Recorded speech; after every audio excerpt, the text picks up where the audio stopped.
Just like in Cleveland, it didn't feel like there was a cohesive thread. Yeah, agree with you, Mike. And both of those teams now are sitting with quarterbacks, and all the quarterback jobs are mostly taken. And we'll see what happens. Maybe the draft comes and the Seahawks or somebody doesn't get who they want, or maybe Drew Lock looks terrible. And I still can't believe that he's going to be their starting quarterback on day one.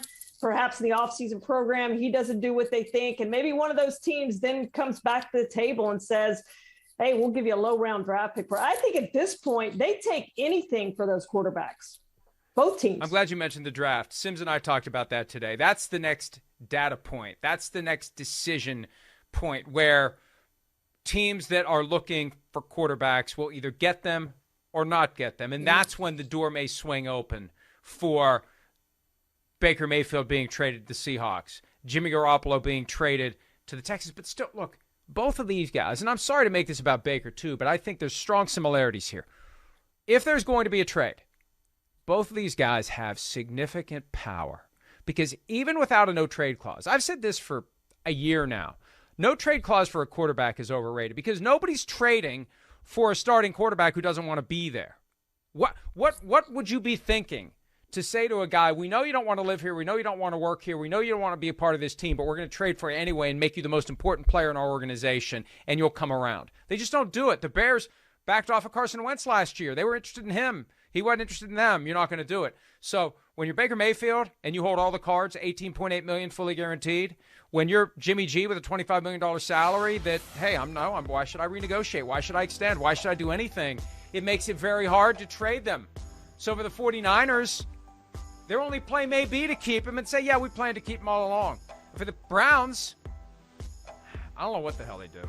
I don't know what they do. I don't know if you do a Brock Osweiler deal where you send a draft pick just to make sure he doesn't end up in Pittsburgh. I don't know what you do. But if they cut him, he's going straight to Pittsburgh, and it's going to be a disaster, I believe, for the Browns. I think they have to do the Brock Osweiler thing. They have to give him away. Draft picks, money, whatever it takes, that's what you have to do, because you cannot cut him and let him go to Pittsburgh, because I absolutely think that's where he would head, and I would think the Steelers would be interested in him. Oh, he's clearly better than Mitchell Trubisky. He's had 2 good years, 2 bad years. And last year, he was, arrow pointing up, in line for a big contract. Week 2, what's he do? Goes and makes a tackle after he throws an interception because he got pissed off, and he messes up his shoulder, and he spent the whole year trying to overcome that shoulder injury. And kudos to him. Seriously, I'm no sarcasm here, and the harder I try to sell that, it seems more sarcastic, but I'm not being sarcastic. Good for him that he played through it. Bad for him that he put himself in the position that he injured himself, but good for him that he toughed it out. All the more reason for him to do nothing to help the Browns. Nothing. Hey, how about a trade to the Seahawks? No. How about a trade to the Falcons? No. How about a trade? No. He'll sound like Rocky. Cut me. Cut me. Cut me, Mick. Cut me, Mick. And eventually he gets cut and he goes to Pittsburgh. And, they're going to clear $18.8 million whenever they do that. So a mess for both teams. A mess. But you got to acknowledge at some point, Charean, and then we got to move on. But you got to acknowledge, if you're these teams, this is part of the price you pay to go get the quarterback that you think is going to be your future. At least the Browns know they got a guy who can play. I don't think the 49ers know what they have yet. Yeah. Oh, completely agree with you, Mike. I mean, you haven't seen enough of Trey Lance. The sample size is way too small to know.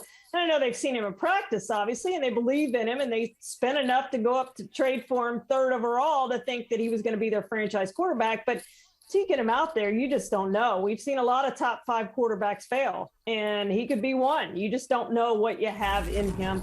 The Browns do know that they've upgraded. Eventually, that's the move they may have to make. They just may have to cut him, and if he goes to Pittsburgh, he goes to Pittsburgh. That's the price of doing business. You could have kept him, and you felt like you were upgrading your quarterback position. Hi, I'm Mike Tirico, and thanks for watching. Make sure to hit subscribe for the latest news and highlights from NBC Sports.